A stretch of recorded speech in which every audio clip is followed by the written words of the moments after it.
Panibagong araw, panibagong ganap sa buhay. Parang may 1 linggo na nga yata yung huli kong vlog na nai-upload dito. Tamad na tamad kasi kung nitong mga nakaraang araw. Yung tipong pag nakaluto at nakalinis na ako, tama na. Kahit nga mag-reply sa mga message, hindi ko na magawa. Tapos sa hapon naman talagang antok na ako. Hindi po ako buntis ha. Kasakali pa lang pag uwi ni Marino.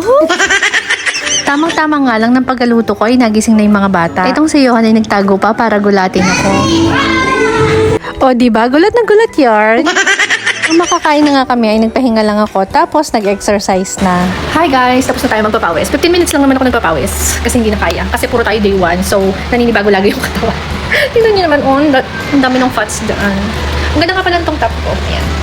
Talagay ko na lang yung link sa dyan sa comment section.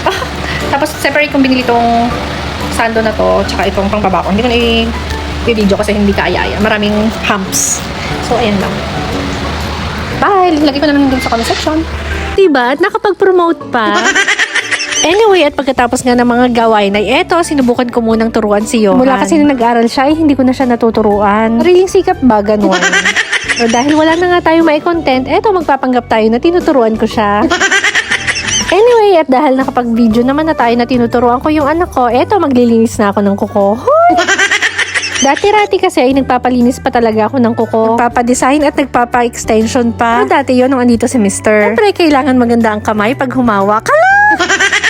At dahil wala nga si Mr., eto magsasariling sikap muna tayo sa paglilinis ng kuko.